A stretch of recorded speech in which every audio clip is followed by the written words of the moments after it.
അപ്പോ തോറ്റ എന്ന് വേണം വിചാരിക്കാൻ. തോറ്റ ഇത്തവണ ദൈവം.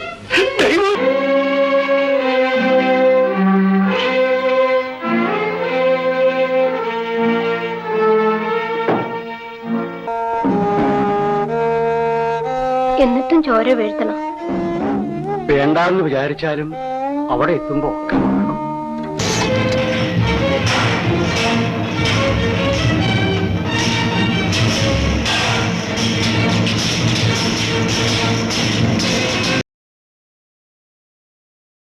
വിജയനുടെ കഥാപാത്രങ്ങളിലേക്ക് കിടക്കുകയാണെങ്കിൽ നമ്മൾ ചന്ദ്രധാര പ്രൊഡക്ഷൻസിൻ്റെ 2-3 പടങ്ങൾ പരാജയപ്പെട്ടു. മിന്നാമിനുങ്ങ്, എസ്കേപ്പ് അറ്റ് കണ്ടം, മൂടുപടം. അപ്പോൾ അവർ സാഹിത്യ ഉറൂബിൻ്റെ നീലക്കുയിൽ അങ്ങനെ സാഹിത്യ കൃതികൾ എടുത്ത് വന്നുകൊണ്ടിരിക്കുകയായിരുന്നു. അതിലൊരു പരാജയമേറ്റപ്പോൾ ചന്ദ്രധാരയുടെ പരീക്കുട്ടി പറഞ്ഞ് നമുക്കൊരു പുതിയ പരീക്ഷണത്തിന് തയ്യാറാകാം, വടക്കൻ പാട്ട് കഥകളെ ബേസ് ചെയ്ത് സിനിമ എടുക്കാമെന്ന് പറയുന്നുണ്ട്. അങ്ങനെ നമ്മുടെ കെ പത്മനാഭൻ റേഡിയോയിലുണ്ടായിരുന്ന അദ്ദേഹമാണ് തിരക്കഥ രചിച്ച് ഒരു യഥാർത്ഥത്തിൽ നല്ല ഒരു വ്യത്യസ്തമായൊരു വടക്കൻ പാട്ടായിരുന്നു. തച്ചോളി ഉദയന്, സത്യൻ, മധു, കുഞ്ഞാണ്ടി എന്നിവരൊക്കെ അഭിനയിച്ചു. അതിൽ പി ജി ആനയുടെ റോള് കതിരൂർ ഗുരുക്കളുടെ ആയിരുന്നു. നീ പോയിക്കോ.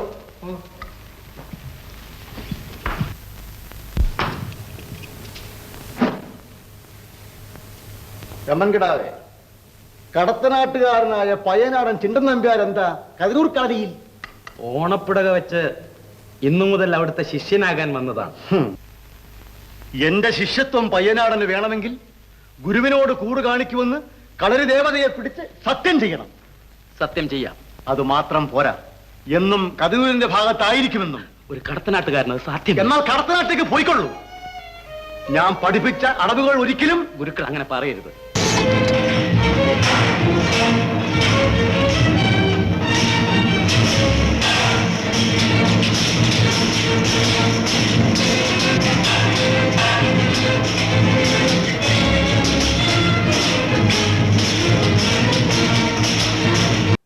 ഇത്രയും ആയോധന പാഠമുള്ള കതിരൂർ ഗുരുക്കളുടെ ക്യാരക്ടർ പി ജി ആന്റണി എങ്ങനെ കൈകാര്യം ചെയ്യുന്നുള്ളത് ആ ഡയറക്ടറെ പോലും അത്ഭുതപ്പെടും. തമിഴനായിരുന്ന എസ് രാജനായിരുന്നു എൻ്റെ ഡയറക്ടർ. പക്ഷേ വയനാട്ടിൽ വെച്ച് പിന്നെ വടകര വെച്ചാണ് എൻ്റെ ഔട്ട്ഡോർ ഷൂട്ടിംഗ് മൊത്തം. അവിടുത്തെ ഒരു ആശാനുമായിട്ട് പി ജി ആന്റണി ആശാൻ എന്നാണ് പി ജി ആന്റണി എല്ലാവരും സിനിമാക്കാരൊക്കെ വിളിക്കുന്നത്.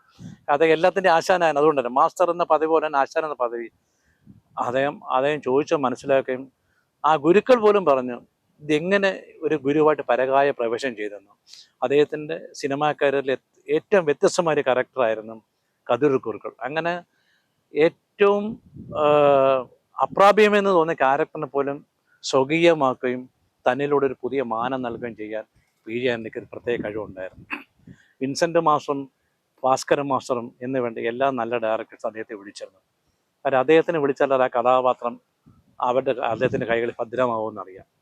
അങ്ങനെ ഒരുപാട് അദ്ദേഹം പരീക്ഷ എന്നൊരു സിനിമയുണ്ട്. ഡി എൻ ഗോപിനാഥൻ നായരുടെ ഒരു കഥയാണ്. ഒരു ഹെഡ് മാസ്റ്ററുടെ അഗ്നി പരീക്ഷയാണ് പരീക്ഷ എന്നുള്ള കഥ. അതിൽ പി ജി ആന്റണി ഒരു ഗ്രാമത്തിലെ ഈ കൃഷി എന്ന ഹെഡ് മാസ്റ്ററിൻ്റെ ഒരു ആത്മസുഹൃത്തായിരുന്നു. അദ്ദേഹം താമസിക്കുമ്പോൾ നീലകണ്ഠപിള്ള എന്ന പി ജി ആന്റണിയുടെ കഥാപാത്രം ഒരുപാട് സഹായിക്കുകയൊക്കെ ചെയ്യുമായിരുന്നു. അങ്ങനെ അദ്ദേഹത്തിൻ്റെ മകൻ 10ാം ക്ലാസ് ജയിക്കുന്ന വലിയ സ്വപ്നമായിരുന്നു. അങ്ങനെയാണ് ഈ ഹെഡ് മാസ്റ്ററിൻ്റെ പഠിക്കുന്ന സ്കൂളിൽ കൊണ്ട് ചേർക്കുകയും അവനെ അവിടെ പ്രേംനസീർ അതൊരു കവിയാണ്. ആ കവിയാണ് ഈ പി ജി ആന്റണി എന്ന നീലകണ്ഠപിള്ളയുടെ മകനെ കൊണ്ടുപോയി പഠിപ്പിക്കുന്നത്. അപ്പോൾ അവന് 10ാം ക്ലാസ്സിൽ അപ്പോൾ അവിടെ അങ്ങനെ തിക്കുറിശ്ശിയുടെ മകളും പ്രേംനസീറുടെ പ്രേമം അത് വേറൊരു കഥ. ഈ പയ്യനെ ജയിപ്പിക്കാൻ വേണ്ടി ഈ പി ജി ആന്റണിയും ഹെഡ് മാസ്റ്ററിൻ്റെ മകളും പ്രേംനസീർ നിർമ്മിക്കുന്ന വിജയൻ എന്ന കവിയും കൂടെ ചേർന്ന് കള്ളത്തരം നടത്തി 26 മാർക്കുണ്ടാകുന്ന സയൻസിന് ഇവർ തിരുത്തിയത് 62 ആക്കുകയാണ്. പക്ഷേ ഇത് ആ 62 മാർക്കിട്ട് ജയിച്ചെന്നും വരുന്നത്. പക്ഷേ അയാൾ തയ്യാറാവുന്നില്ല. സത്യസന്ധനായ തിക്കുറിശ്ശിയാനും തയ്യാറാവും. സ്വന്തം സുഹൃത്താണ് പി. ജെ ആന്റണി എന്ന നീരാണ്ടക്കപ്പുള്ള കഥാപാത്രം. ഇവർ തമ്മിൽ തർക്കിക്കുകയും വാഗ്വാദമൊക്കെ ചെയ്യുന്നെങ്കിലും എല്ലാവരും എത്തുന്നു. പക്ഷേ തിക്കുറിശ്ശി തയ്യാറാവുകയും അദ്ദേഹം വീണ്ടും 62 26 ആക്കിയിട്ട് അദ്ദേഹം ആത്മഹത്യ ചെയ്യുകയാണ്, മരിക്കുകയാണ്. ഒരിക്കലും നീതിക്കല്ല നിൽക്കുന്നിടത്തുള്ള ആ കുടുംബം തകരുവാണ് അവിടെ. തകർന്ന ശുദ്ധഹൃദയനായ പി. ജെ ആന്റണിയുടെ ചിത്രം നമ്മൾ ഇന്നും മറക്കത്തില്ല. അങ്ങനെ പരീക്ഷ എന്ന സിനിമയിൽ തിക്കുറിശ്ശിയോടൊപ്പം തന്നെ നിൽക്കുന്ന ഒരു കഥാപാത്രമാണ് അദ്ദേഹത്തിന് നീലാണ്ടപ്പിള്ള എന്ന കഥാപാത്രം. അപ്പോ നീ അച്ഛനെയും പെങ്ങളെയും ഒക്കെ വേണ്ടെന്ന് വെച്ച് നാട് വിട്ട് പോകുവായിരുന്നുടാ. പരീക്ഷയിൽ തോറ്റെന്നറിഞ്ഞപ്പോ ഞാൻ എല്ലാം അപ്പു പറഞ്ഞു.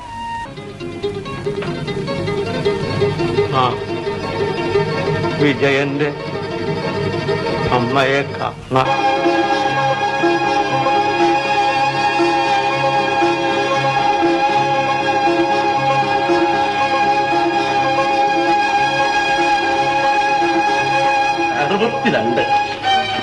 ജയിച്ചു നീലാണ്ടപ്പിള്ള.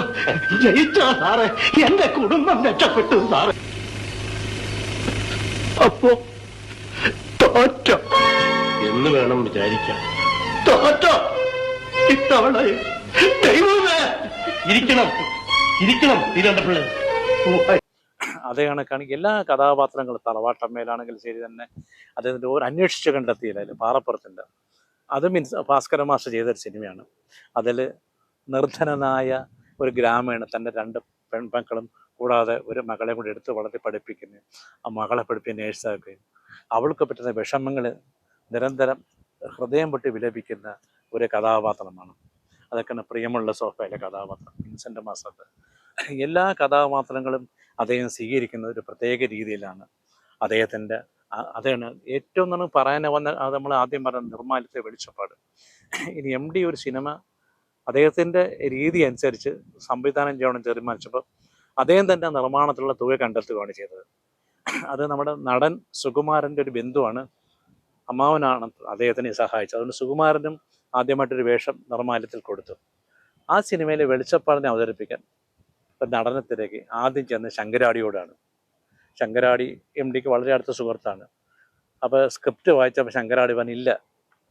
അപ്പോൾ അവർ തമ്മിൽ നേരത്തെ പ്രതിഭയിൽ വെച്ച് ചെറിയ അഭിപ്രായ വ്യത്യാസം കൊണ്ടായി അകന്നേക്കാൻ സമയം. എങ്കിൽ പോലും ശങ്കരാടിക്കറിയാം വിജയാനോളം ഈ കഥാപാത്രം അവതരിപ്പിക്കാൻ പറ്റിയ കലാകാരൻ കേരളത്തിലില്ല എന്ന്. അത് MDയോട് പറയുകയും ഇതിന് പറ്റിയ ആൾ MD ആണെന്ന് പറയുകയും അങ്ങനെ ശങ്കരാടിയുടെ നിർബന്ധപ്രകാരം പി. ജെ ആന്റണിയെ വരുത്തുകയും ചെയ്യുകയാണ് ചെയ്തത്. പി. ജെ ആന്റണി പറയും ശങ്കരാടി ഇല്ലാന്ന് എനിക്ക് അവാർഡ് കിട്ടത്തില്ലെന്ന് പറയും. അപ്പോൾ അദ്ദേഹത്തിന് വേണ്ടി വെളിച്ചപ്പാട് ഈ തുള്ളുന്ന അതും ഇത് കണക്ക് നിന്ന് വെളിച്ചപ്പാടിൻ്റെ കൂടെ നിന്ന് പഠിക്കുകയാണ്. ആ ചുവടുവെപ്പൊക്കെ പ്രത്യേക രീതിയിൽ. അതാണ് നേരത്തെ പറഞ്ഞില്ലേ കതിർ ഗുരുക്കളുടെ കാര്യം പറഞ്ഞു എന്ന് പറഞ്ഞ പോലെ ഒരു വെളിച്ചപ്പാടിൻ്റെ ഭാവവാഹാദികൾ ജനങ്ങളുടെ മുമ്പിൽ അവതരിപ്പിക്കുമ്പോൾ കൃത്യയോടെ ആയിരിക്കണം എന്നുള്ള നിർബന്ധ ബുദ്ധിയുണ്ട്.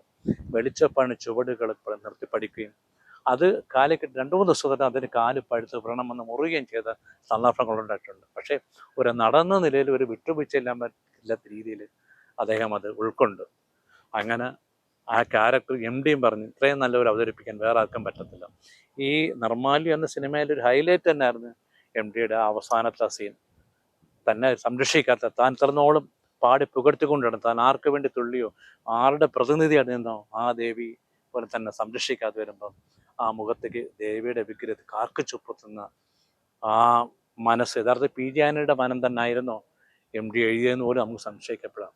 പക്ഷേ ആ കഥാപാത്രത്തെ ജീവൻ നൽകി കേരളക്കരെ മാത്രമല്ല ആ അവാർഡ് കമ്മിറ്റി മൊത്തം ഞെട്ടിച്ച് കളഞ്ഞ നടനായിരുന്നു.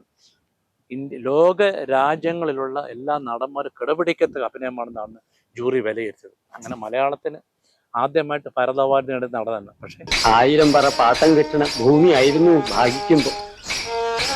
അമ്പലം കൊണ്ട് എനിക്ക് എന്ത് ലാഭമുള്ളത്? 101 അതിൽ കൂടുതൽ വയ്യ.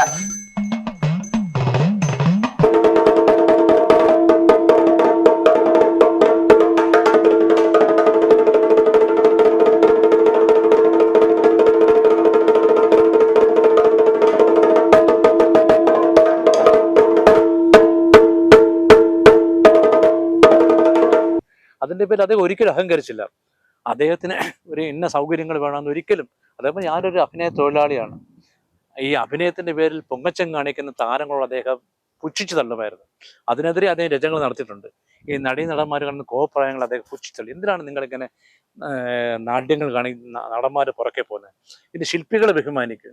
ബിഹൈൻഡ് ദ കർട്ടൻ അതിൻ്റെ പിന്നിൽ അണിനിരുന്നത് നിങ്ങൾ ആരും അറിയുന്നില്ല, നടന്മാരെ മാത്രമാണ്. ഒരു ദിവസം ഒരു സെറ്റിൽ വെച്ചിട്ട് എൻ്റെ സുഹൃത്തെന്ന് പറയാക്കതിൽ വളരെ സീനിയറായ, എനിക്ക് മലയാള സിനിമയിൽ ഒരുപാട് അനുഭവങ്ങൾ പറഞ്ഞു തന്ന സീനിയർ ഫോട്ടോഗ്രാഫറാണ്, സ്റ്റിൽ ഫോട്ടോഗ്രാഫി ഡേവിഡ്. അദ്ദേഹത്തിനുമായിട്ട് ഞാൻ മദ്രാസിൽ പോകുമ്പോൾ ഇടയ്ക്കിടെ സംസാരിക്കാറുണ്ട്.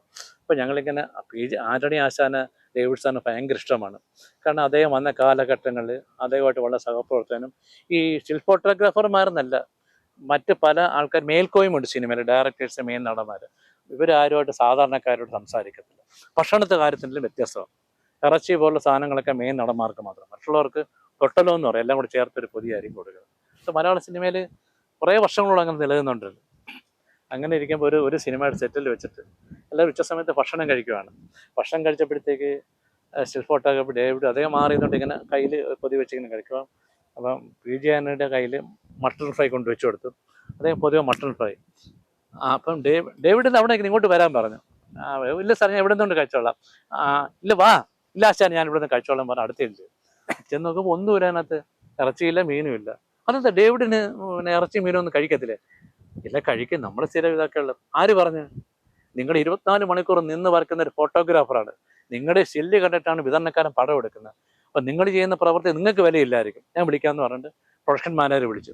എന്താ ഇദ്ദേഹത്തിന് കൊടുക്കാത്ത? അത് മെയിൻ നടന്മാർക്കും എന്താ ഞങ്ങൾ മാത്രമേ ഉള്ളൂ, ഇവരും കൂടി ചേർന്നാണ് സിനിമ. നാളെ തൊട്ട് ഇങ്ങനെ ഫുഡ് എനിക്ക് വേണ്ട, അദ്ദേഹത്തിനോട് കൊടുക്കാൻ പറഞ്ഞു. അങ്ങനെ ആ ഒരു സെറ്റിൽ ഉച്ചനീചത്വം അല്ലെങ്കിൽ നിലനിന്നിരുന്ന് അതിനെ ഇല്ലാതാക്കാൻ ശ്രമിച്ച അദ്ദേഹമാണ്. അങ്ങനെ ഒരുപാട് അനുഭവങ്ങളുണ്ട്.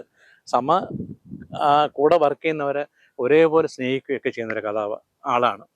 റോസി ഞാൻ പറയാൻ വിട്ടുവരുന്നു. റോസി PN മേനോൻ എന്ന ഡയറക്ടറുടെ പടം, അദ്ദേഹം ആദ്യമായിട്ട് ചെയ്യുന്ന പടമാണ്. അദ്ദേഹം ആർട്ട് ഡയറക്ടറായിരുന്നു. ക്യാൻവാസുകൾ, ഈ ചിത്രങ്ങളൊക്കെ വരച്ച് വളരെ പ്രശസ്തനായ വ്യക്തിയാണ്. അദ്ദേഹം ഒരു സിനിമ എടുക്കാൻ പോയപ്പോൾ കവിയൂർ പൊന്നമ്മയുടെ ഭർത്താവാണ് മണിസ്വാമിയെ സഹായിക്കുന്നത്. അദ്ദേഹമാണ് അതിൻ്റെ കഥ തിരക്കഥ എഴുതി. PG ആന്റണിയെ കൊണ്ട് സംഭാഷണം എഴുതിച്ച്. അന്ന് വരെ പ്രേം നസീർ, സത്യനാം അതൊന്നുമില്ല, സിനിമ ഇറങ്ങത്തില്ല സമയത്ത്. നസീർ സാറിനെ വെച്ചെങ്കിലും PG ആന്റണിയെ മുഖ്യ ക്യാരക്ടറാക്കി ഒരു സെമി വില്ലൻ കഥാപാത്രം എന്ന് വെച്ചാൽ നായകൻ്റെ ഒരു ഗുണങ്ങളും ഇല്ലാത്തൊരു നായകനെ കേന്ദ്ര കഥാപാത്രമായി കൊണ്ട് സിനിമ എടുക്കാൻ ധൈര്യം കാണിച്ചാണ് PN മേനോൻ. ആ PN മേനോൻ നായകനാക്കിച്ചത് PG ആന്റണിയെ. അങ്ങനെ 2 മഹത് വ്യക്തികൾ തൻ്റെടികളുടെ ഒരു സംഗമമായിരുന്നു ഇത്. PG ആന്റണി അദ്ദേഹത്തിന് ആ സിനിമ തുടങ്ങുന്നതിന് ഭയങ്കര സസ്പെൻസിൽ. ഇയാൾ ഒരു പോലീസ് പുറകെട്ട് ഓടിക്കുന്നു, ഇയാൾ ഓടിയെടുത്ത് മറയുന്നു, ഒരുത്തൻ ചെന്ന് കയറുന്നു. അപ്പോൾ ഈ ശങ്കരൻ എന്നൊരു ക്യാരക്ടറാണത്. ആ ക്യാരക്ടർ പോലീസിനെ പേടിച്ചൊരു വേറെ നാട്ടിലേക്ക് വരുവാണ്. പോലീസ് അങ്ങ് പോകുന്നു. അപ്പം അവിടെ തോമാന്നൊരാളാണ്, ഒരു വള്ളത്തിൽ മീൻ പിടിക്കുന്നവരാണ്. അവിടെ ചെന്ന് കാര്യം പറയും, ഞാനിങ്ങനെ പോലീസിനെ പിടിച്ചാന്ന് മാത്രമേ പറയുന്നുള്ളൂ. അപ്പോൾ ഇയാളെ മീൻ പിടിക്കാൻ വിളിക്കുക, അവർ വള്ളത്തിൽ പോവുക. നല്ല രസകരമായി ചിത്രീകരിച്ചുണ്ടാക്കുക.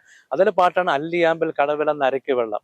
അത് ഇന്ന് മലയാളികൾ ഓർക്കും, പക്ഷേ റോസിയെ പറ്റി അത് ഓർക്കുന്നില്ല. അത് വേറെ ചില പ്രശ്നങ്ങൾ, റോസിയുടെ പ്രദർശനം പെട്ടെന്ന് നിർത്തേണ്ടി വന്നു.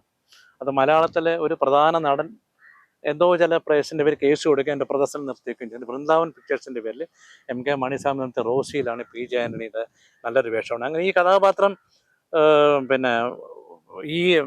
കൂടെ താമസിച്ച അയാളുടെ മകളോട് പ്രേമമാവുക, അവർ ഗർഭിണിയാവുകയും അങ്ങനെ അവർ ജീവിച്ചു വരവേ ഈ പോലീസ് തിരക്കി വരും. തിരിക്കപ്പോഴാണ് പറയുന്നത്, ഈ ഭാര്യ അടുത്ത് പറയും, ഞാനൊരു തെറ്റ് ചെയ്തു, നിൻ്റെ അടുത്ത് പറയാൻ വിട്ടുപോയതാണ്. കാര്യം ഞാൻ എൻ്റെ പെങ്ങളെ ശല്യം ചെയ്യാമെന്ന മുതലാളിയെ കയറി പിടിച്ച് മൽപ്പിടുത്തതിനിടയിൽ അയാൾ കൊല്ലപ്പെട്ടു. അങ്ങനെ ഇയാൾ ജയിലിലേക്ക് പോവുകയാണ്. ജയിലിൽ പോകുന്ന വഴിക്ക് ഭാര്യ അസുഖം പിടിപെട്ട് മരിക്കുന്നു. അങ്ങനത്തെ ദുരന്ത പര്യാവസായ കഥയാണ്. ഇതിൽ പ്രേം നസീർ, വിജയ നിർമ്മല വേറെ ഒരു മുസ്ലിം കഥാപാത്രങ്ങളായിട്ട് അവർ ഒരു വേഷം ചെയ്യുന്നുണ്ട്. സിനിമയ്ക്ക് വേണ്ടിയുള്ള ചേരുവകളായിരുന്നു. പക്ഷെ എന്നിരുന്നാലും റോസി എന്ന സിനിമ പലരുടെയും ആദ്യ ചിത്രം, ഡേവിഡ് സാറിൻ്റെയും സ്റ്റിൽ ഫോട്ടോഗ്രാഫി ആദ്യത്തെ ചിത്രമാണ്, PN മേനോൻ്റെ ആദ്യത്തെ ചിത്രമാണ്. പിന്നെ ഒരു സംഘം ചെറുപ്പക്കാർ ആരോ പുഴയുടെ തീരത്ത് സംഘടിപ്പിച്ച് വളരെ ചുരുങ്ങിയ ചെലവിൽ ഔട്ട്ഡോറിൽ പൂർണ്ണമായും ചിത്രീകരിച്ച മലയാളത്തിലെ ആദ്യ സിനിമയാണ്. അതിലെ നായകനാണ് PG ആന്റണി. അങ്ങനെ പല പ്രത്യേകതകളുമുണ്ട്. ഒരുപാട് അദ്ദേഹം എഴുതിയ തിരക്കഥകൾ സിനിമ ആയിട്ടുണ്ട്. അദ്ദേഹം അങ്ങനെ തിരക്കഥാകൃത്ത് എന്ന നിലയിലും ഒരു സംവിധായകൻ എന്ന നിലയിലും അഭിനേതാവ് എന്ന നിലയിലും ഒരുപാട് തിലകനെ പോലെ ഒരു നടനെ വളർത്തിക്കൊണ്ട് PG ആന്റണി മാത്രമാണ്. അങ്ങനെ അദ്ദേഹം എല്ലാ രീതിയിലും മലയാള സിനിമയ്ക്ക് ഒരു പ്രത്യേക തരമായ പന്താവ് സൃഷ്ടിച്ച് എന്നുവെച്ചാൽ റിയലിസ്റ്റിക്കായുള്ള കഥാപാത്രത്തെ സമ്മാനിച്ച് ആ കണ്ണുകളും ആ ഭാവങ്ങളും ആ തൻ്റെ എടുത്തം കൊണ്ട് മലയാള സിനിമയിലെ മണ്ണിൻ്റെ മാറിൽ എന്ന പി എ ബക്കറിൻ്റെ സിനിമയിൽ അഭിനയിച്ച് ഡബ്ബിംഗ് നടന്നുകൊണ്ടിരിക്കുന്ന വേളയ്ക്കാണ് അദ്ദേഹം മരിച്ചു പോകുന്നത്. അദ്ദേഹത്തിന് അവസാന ചിത്രമായിരുന്നു. കമ്മ്യൂണിസ്റ്റ് പ്രസ്ഥാനത്തോടും കലയോടും ഉച്ചനീചതകൾ വിട്ടുവീഴ്ചയില്ലാത്ത നിലപാട് പുലർത്താൻ മലയാളത്തിലെ അസാമാന്യമായ നടന് അശ്രുപൂക്കൾ അർപ്പിച്ചുകൊണ്ട് അദ്ദേഹത്തിൻ്റെ 100ാം ജന്മദിനം ആഘോഷിക്കുന്ന വർഷത്തിൽ അദ്ദേഹത്തിന് ആദരാഞ്ജലികൾ നേർത്തുകൊണ്ട് സെല്ലുലോയിഡിൻ്റെ ഒരു അഭിവാദ്യങ്ങൾ അർപ്പിക്കുകയാണ് ആ നടന്. മലയാളത്തിൽ ആദ്യമായിട്ട് ഭാരത് അവാർഡ് നേടിക്കൊണ്ട് നമിച്ചുകൊണ്ട് ഈ എപ്പിസോഡ് നിർത്തുന്നു. നന്ദി, നമസ്കാരം. അടുത്തതിൽ വേറെ മലയാളത്തിലെ ഒരു ഏറ്റവും വലിയ ഏറ്റവും കൂടുതൽ സിനിമകൾ തിരക്കഥയുടെ തോപ്പിൽ ഫാസിയെ പറ്റി ആവട്ടെ. വീണ്ടും കാണുക, എല്ലാവരും അഭിപ്രായങ്ങൾ പറയുക, എന്തുള്ള അഭിപ്രായം അറിയിക്കണം ഞങ്ങളെ. തീർച്ചയായിട്ടും നല്ലതാണെങ്കിലും ചീത്തയാണെങ്കിലും നിങ്ങൾക്ക് എന്തെങ്കിലും ഇവിടുന്ന് കിട്ടുന്നുണ്ടെങ്കിൽ പോരായ്മകൾ ഉണ്ടെങ്കിലും ഞങ്ങളെ അറിയിക്കുക. ഓക്കെ.